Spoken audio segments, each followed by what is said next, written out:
Alright guys, today we're going to try and fix this dent on a plastic bumper. This is a Toyota Tacoma 2010. So this would apply to any car, I think, that has a plastic bumper where you bump into something, it gets pushed in and you just can't push it back out. And so I had watched videos on YouTube about people using a heat gun to make it more flexible and you could kind of push it out. And I have a heat gun, but I was a little bit afraid to use it because it's small and it gets very hot, and I was afraid to mess up the paint on this. So I had an idea to try and use a hairdryer, and it was kind of a fail because I was blowing the outside of the bumper trying to get it hot, and it was at night and nothing was really happening. The plastic on this bumper is very thick and very stiff. And then so I had the idea to go ahead and go from the inside. And here's the dryer that I used. It's very old. I think it came from a yard sale or something.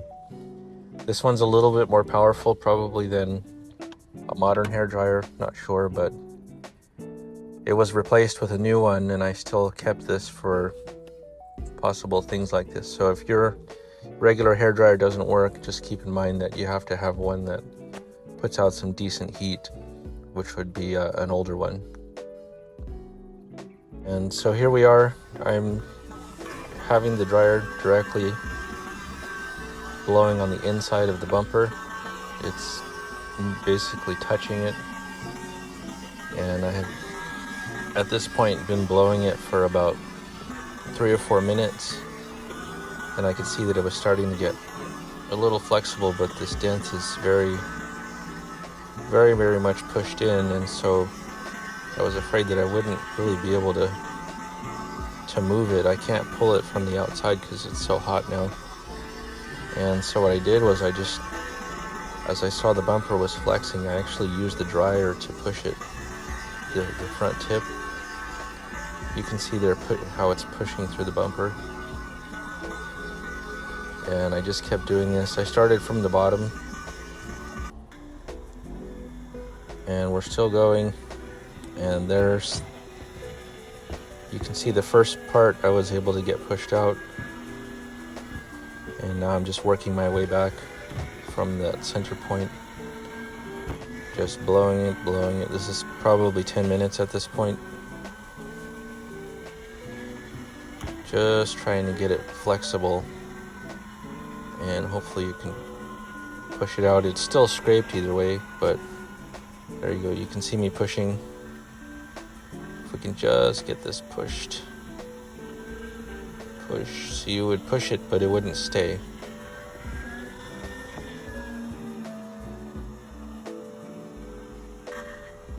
And now we're going and pushing again. It's pretty hot now. The middle is out. And so I'm just walking the line to see if I can get some of the line out. You can see now it's not so much pushed in as it was before. Here's the front. Not bad. Let's see if I can get this little dimple out right here. See that? See if we can get that out as well since we're here. So here we are pressing against this dent. You can see the pressure. I'm trying to just rub that out slowly back and forth.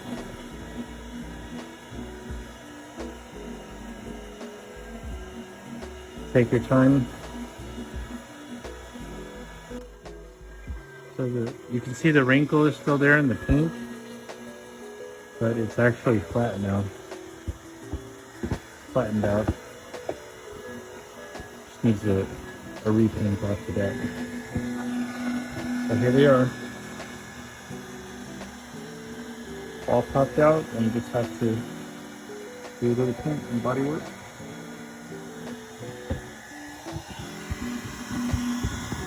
All thanks to this $1 dryer. Here we are. It's a couple coats of primer. Sanding. It's getting better. I'm just gonna throw some primer in there. And we're just about done. I didn't want it in a straight line, so I'm just gonna get some primer in there. Fill it in, throw a little silver on there.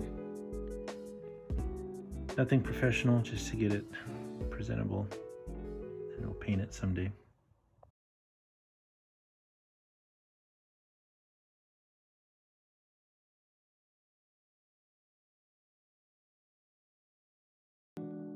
And once again, here's how it was before. It didn't seem that bad, but it was actually pushed in quite a bit. And here we are after. I threw a little random silver paint that I had on it. Doesn't exactly match, but it still looks okay from a distance, right? It's better than it just being completely dented. So yeah, just a hairdryer, a little paint, and some time, and you can be back in business. Thanks for watching.